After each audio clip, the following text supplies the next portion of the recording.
My walk today begins here at Rivington Hall. Now, during the research I was doing for my last walk, I discovered links to other places around the West Pennines, which looked as though they might have similarly interesting places to visit. So today's walk is one of those other areas that I think could be quite an interesting walk.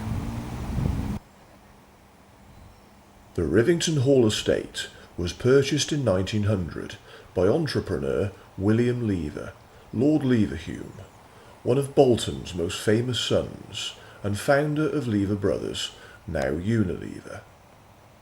After the Second World War, the hall was derelict, but was later restored when it was purchased by the Salmon family in 1953.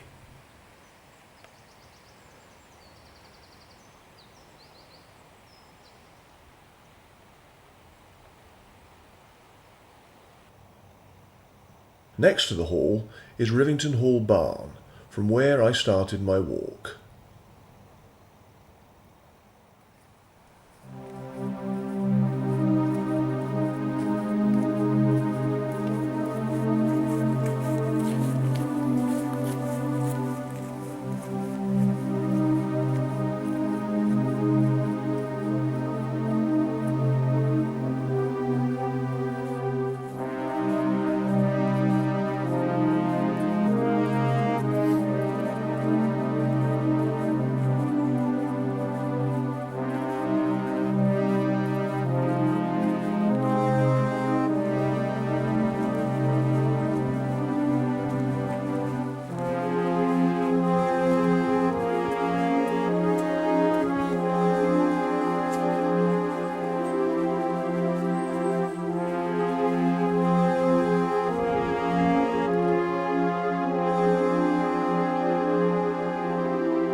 I began walking up an old cobbled road known as Roynton Lane. At this point, I was entering Rivington Terraced Gardens, one of the main attractions in Rivington. They were conceived and financed by Lord Leverhulme. In 2014, they were named as one of Britain's best lost gardens by Countryfile, the popular BBC TV programme.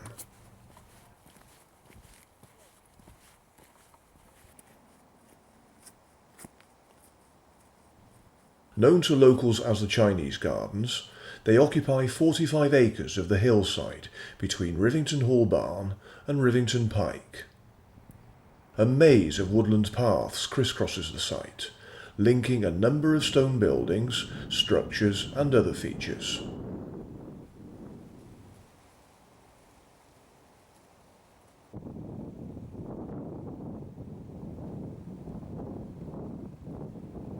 This stone bridge, which crosses Roynton Lane, is called Lever Bridge.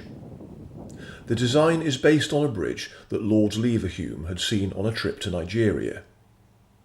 Also known as Seven Arch Bridge, it has one large arch crossed by 6 smaller ones.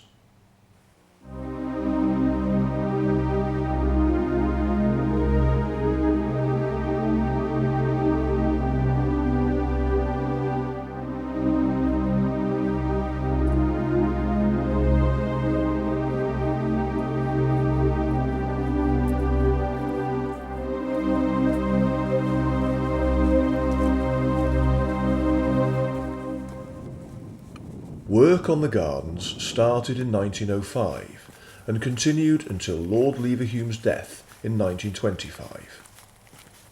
The main designer was landscape architect Thomas Mawson. Since Lord Leverhulme's death, most of the structures have fallen into disrepair. Some have been demolished, while others are fenced off. The Rivington Heritage Trust has plans for a multi-million-pound scheme that could see many of the buildings repaired and conserved. The woodland and vegetation would also be managed and information boards put up.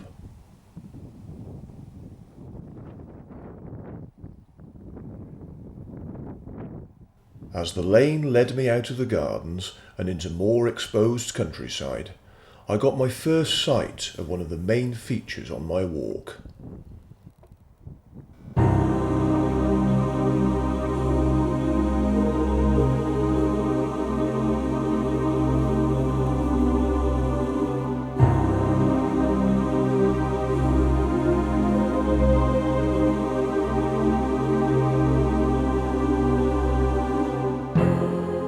I started to head towards Rivington Pike, getting great views over the Lancashire plain as I climbed.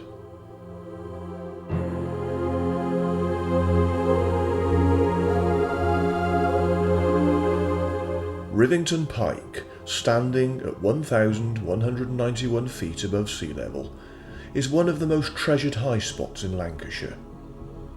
The Pike was once the site of one of a chain of beacons built in the 12th century to warn of dangers.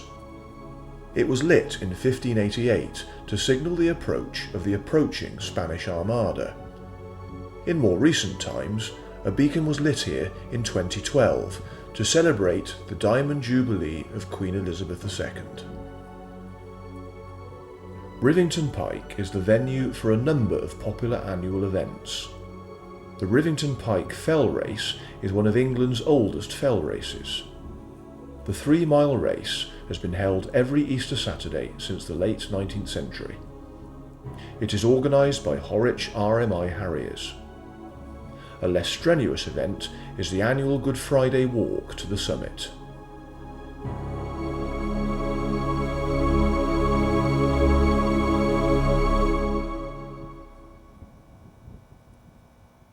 The landmark Pike Tower is a Grade II listed building. John Andrews of Rivington Hall built the tower in gritstone on the site of the beacon, using its stone for the foundations. It was built as a hunting lodge.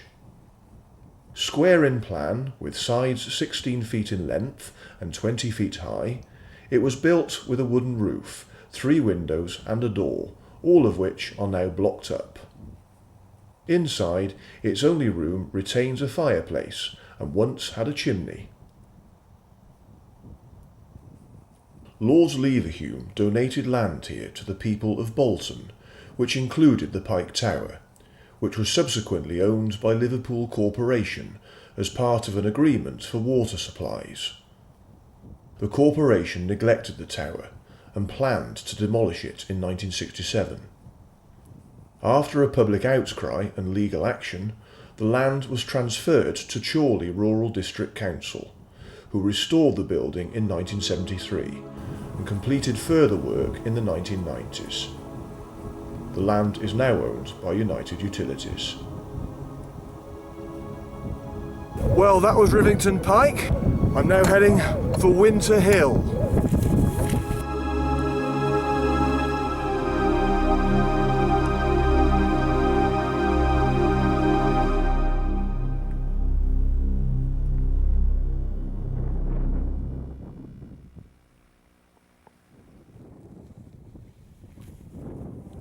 It was very boggy on Rivington Moor, but thankfully there were paving stones on the path across it to keep me on firm ground.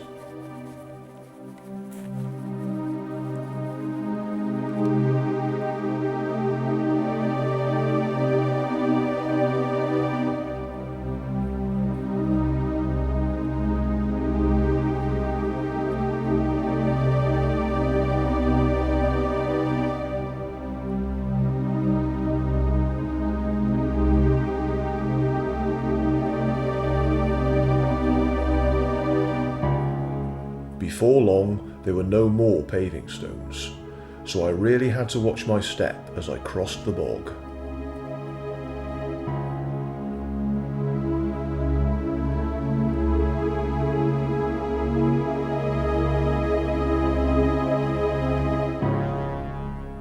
I wasn't sure if I was going to make it across, and did consider turning back to find an alternative route. However, I persevered and finally made it across to firmer ground as I reached the transmitting station near the summit of Winter Hill.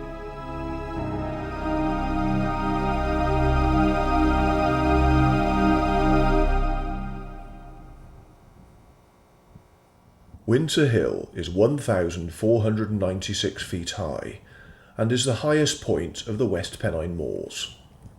It is a popular walking area and has been the site of mining activity, aeroplane disasters and murders. Its prominent position made it the ideal site for the Winter Hill TV transmitting station, covering a large part of northwest England. There are also a number of other masts and towers around the summit and side of the hill for mobile phones, professional mobile radio users and emergency services. Lancashire Constabulary was the first to use the site for one of their base stations in 1950. The main mast, at over 1,000 feet tall and a diameter of 9 feet, is one of the tallest structures in the UK. The mast has always had a series of red aircraft warning lights, but in October 2006 these lights were substantially brightened, making the mast far more visible to passing aircraft.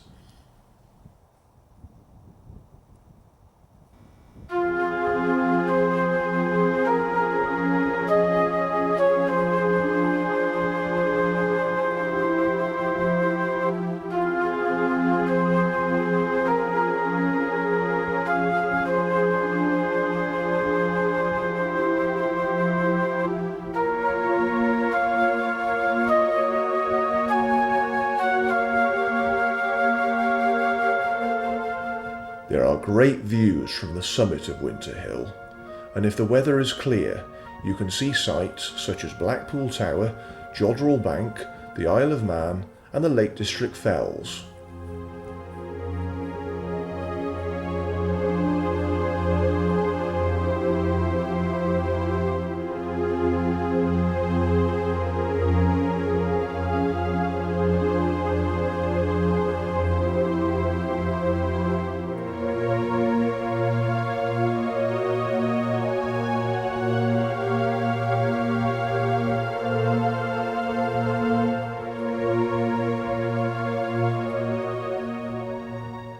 Walking on from the summit of Winter Hill, I had to negotiate more boggy ground as I headed towards Noon Hill.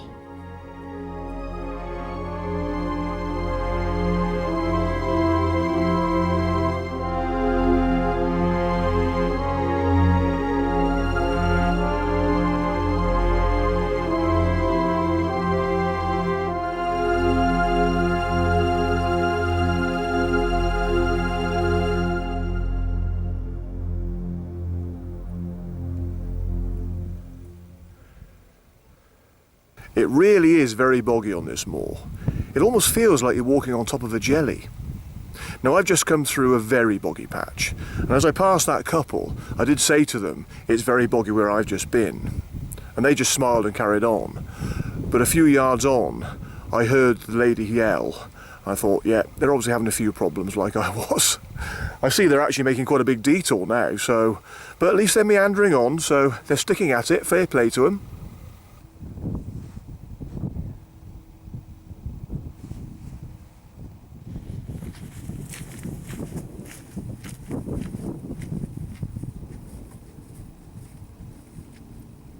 I soon came to the summit of Noon Hill, home to a Bronze Age burial mound. Sometimes known as the Noon Hill Saucer Tumulus, it has been dated to around 1100 BC.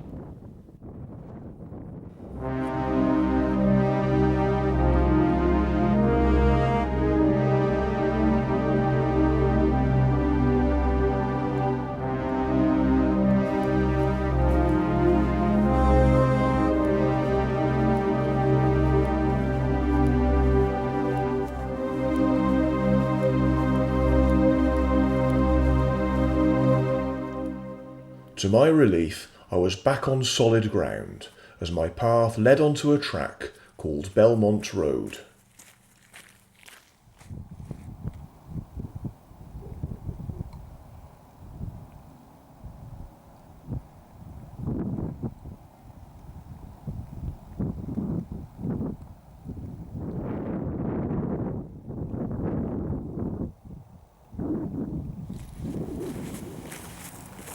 Well, I'm now arriving at Pigeon Tower.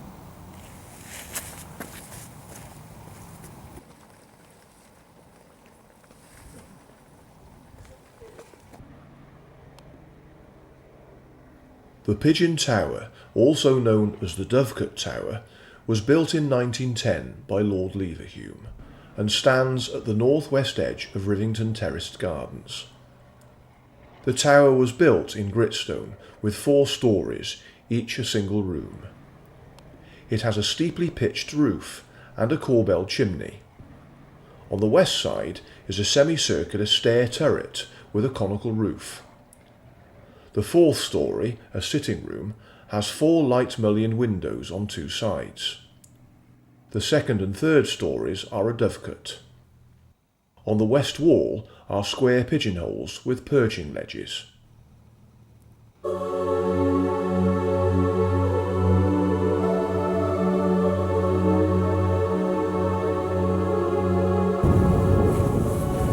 Well, this is somewhere else I've never been to before, and I have to say, it's another part of the West Pennines that's proving to be a really nice place to come for a walk.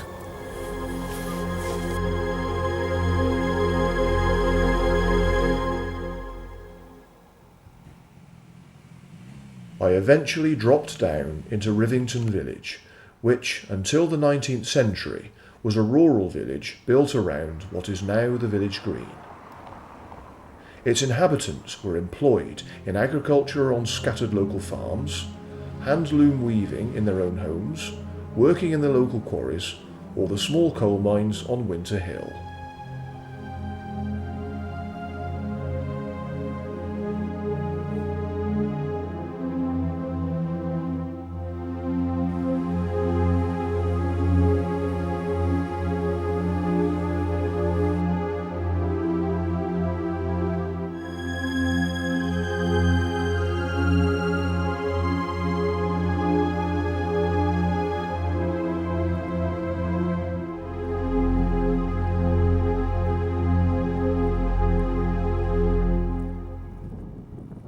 Reaching the Rivington reservoirs, I was at the end of my walk.